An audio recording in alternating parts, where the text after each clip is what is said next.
What's up, YouTube? Today, we're revisiting the Ontario SP line, kind of what's left of it, as far as, really not what's left, I guess, what has disappeared, what is no longer there. So what has disappeared from, what has left, not is left. We got these guys. This is the SP, I believe, 1. Nope, it's not. That's a fib. This is the Land, Sea, and Air knife. I don't know where the SP1 is right now. Let me look.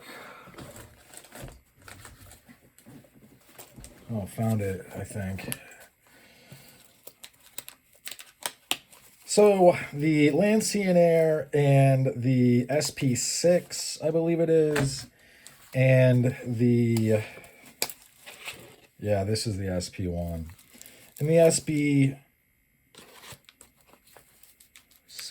I don't know. Those size knives, I believe, would make great pack knives, especially because they're highly replaceable. They're not, some of these guys, you're not going to be able just to replace them. This is basically what the Marine Corps uses as a bayonet right now. I get that Ka-Bar also makes a fighting knife that is about this size. Looks a little goofy to my eye. Maybe that's just me. But yeah, this dude is a killer. Same thing with the SP1. These are things that would, quickly end the lives of people and animals. And by animals, I'm talking about dogs.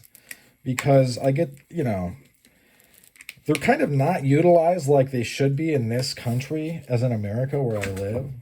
Because people look at dogs as pets, but when you go elsewhere, like anywhere else, you should always carry a mace, by the way. Since we're talking about, self-defense, and we're going to be talking about killing shit, you should always have chemical deterrent because it's legal in America nearly everywhere, even places where they say no other weapons, they'll let you have mace because it's seen strictly as a deterrent.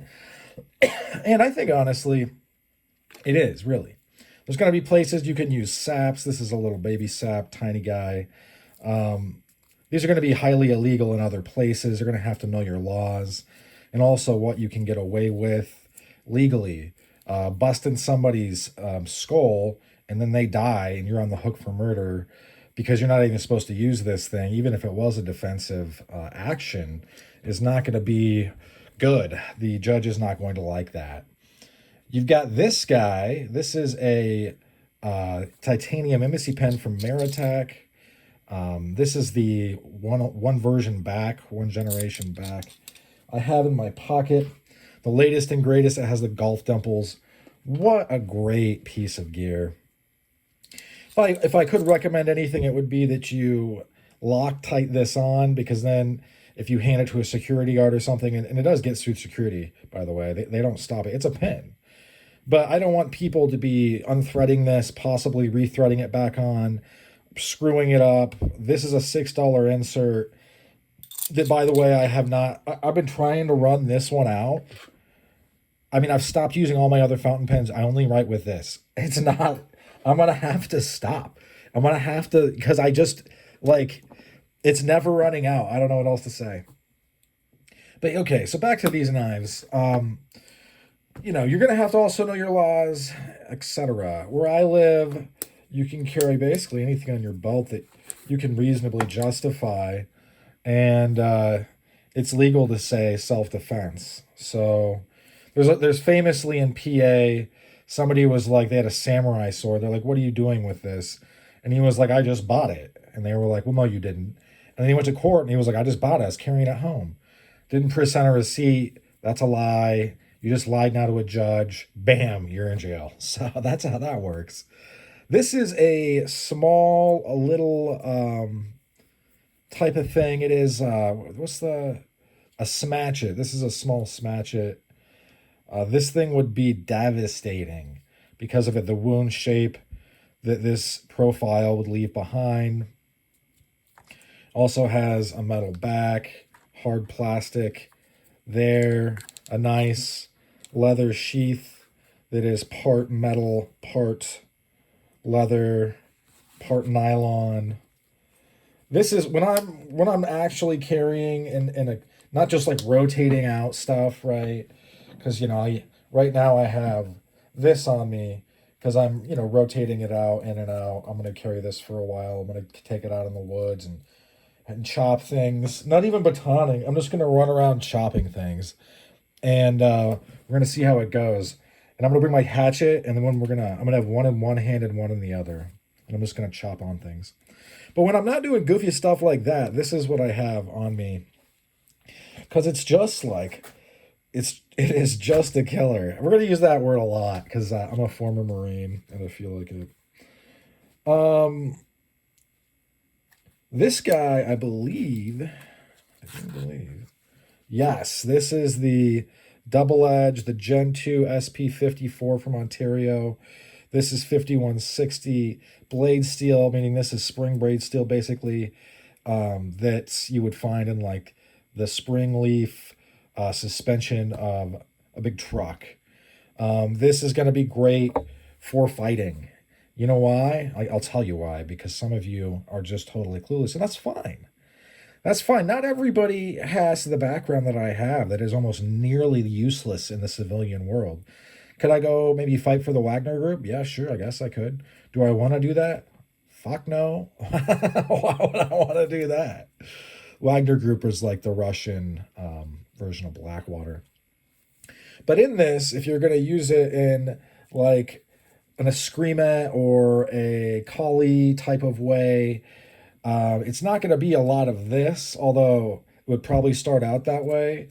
But you could pretty easily, I mean, it's not hard, rotate this over in your hand. And now you're able to use gross motor movements and come in and stab and stab and stab and stab and stab and stab and stab. And also you're grabbing and you're like grabbing their arm and you're holding it, binding it up a little bit. And then you're bringing your arm down on their arm and you're giving them the old heave ho and you're just slicing and dicing and you're going absolutely fucking wild like an animal. And then they die because that's what happens when you stab somebody a bunch. Another thing you would do, like in this one, if you weren't doing crazy, weird techniques that are just going to get you killed anyway, you're going to grab them and then you're going to just call the sewing machine method. You're going to stab, stab, stab, stab, stab, stab, stab, and then they're going to fall down and bleed to death. If I actually did have to pull this out, one of my first things that I would be doing are really quick flicks to their face and their eyes, because all around their eyes is bone. So one, you're going to be slicing and dicing right against bone. You're going to cause people to go into shock. They're going to get blood in their eyes, not be able to fucking see you or fight back. And then I would probably transition into the stab, stab, stab. Another thing that you'll see in like the Eskrima or other stuff like that is weird blows that like you're blocking and then you're coming in and you're making a slicing motion. And that is to open up their stomach, because once your stomach is open, you have to hold your guts in. So not only your incapacity of your hands over your stomach holding your guts in, you're smelling your own shit, you're feeling your fucking body fluids and stuff. You're going into shock and you're dying probably shortly after. Although it is very possible to live even with your guts out. If you hit their liver, they're going to bleed out in probably under 4 minutes. So that is an easy way to kill someone. Don't do it on accident. But liver shots are like game over, because the liver is like the real reservoir for your body's blood. This is the Generation 2 SP41. It has a single edge. It is 5160. This one is actually very buyable still. I got this for $40. You can find it for $40 on eBay. $9 shipping, and then a little bit of tax, so it's almost 60. But you'll see, this is basically the one blade version of this. This is ground wonky too, by the way, but it was not an expensive knife. And then we've got, what do we got over here? I honestly don't know. Oh, the Ranger. This is the Ontario, USA Spec Plus Ranger SPC23. And it is 1095 carbon steel. You see that it has a lot of swedging. It looks good.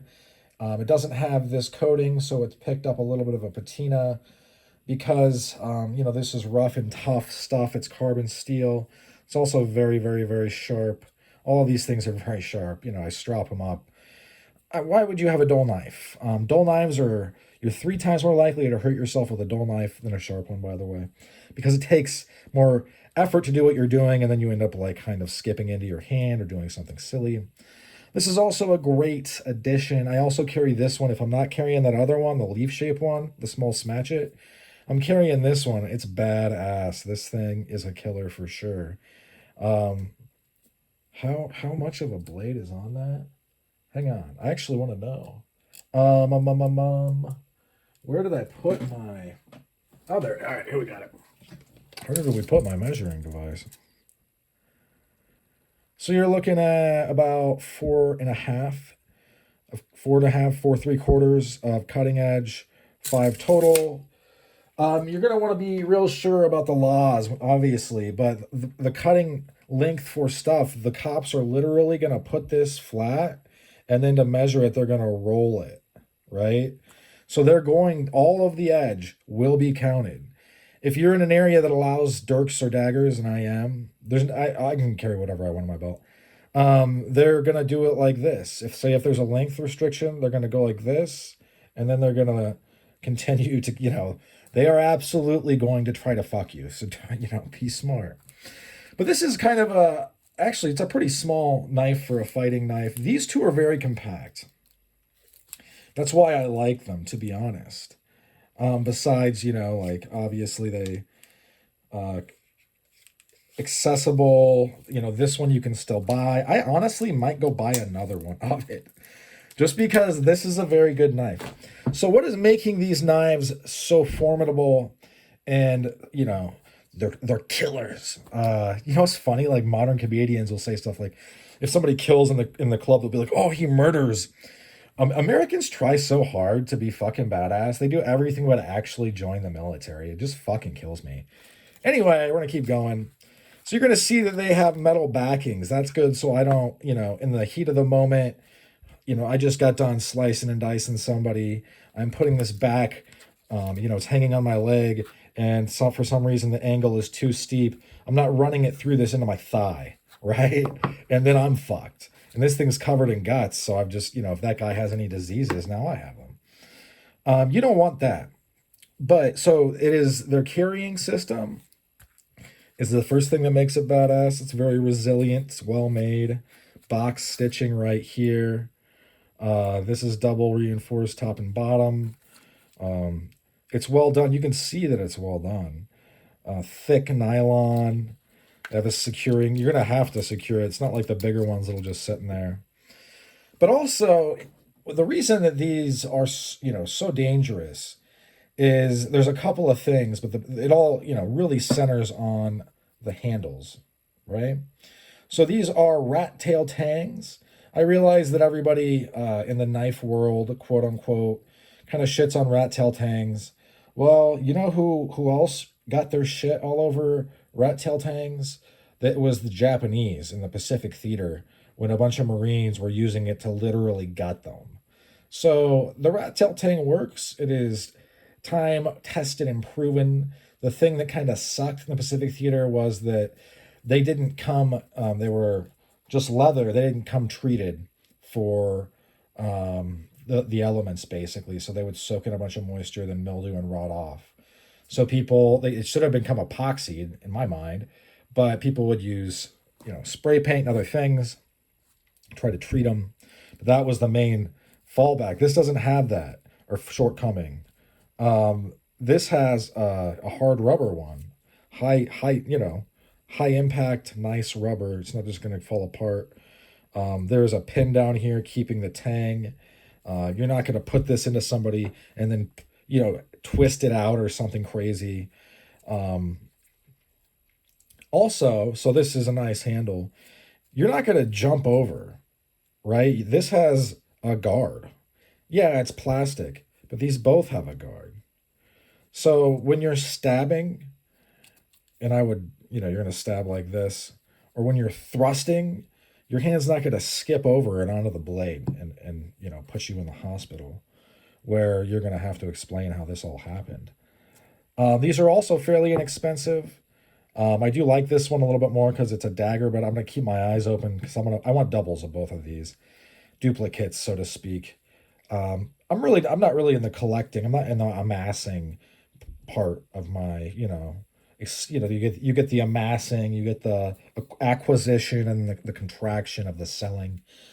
The size of the collection. But I'm going to keep these guys. And so also, what's important is you have a butt cap here.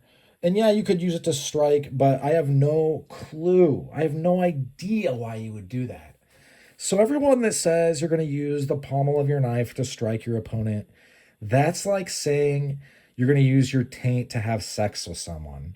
Like if it's go time and you have the equipment out and everything is good to go, you're sticking the pointy end in. That's what's going on. You're not hitting them with the back.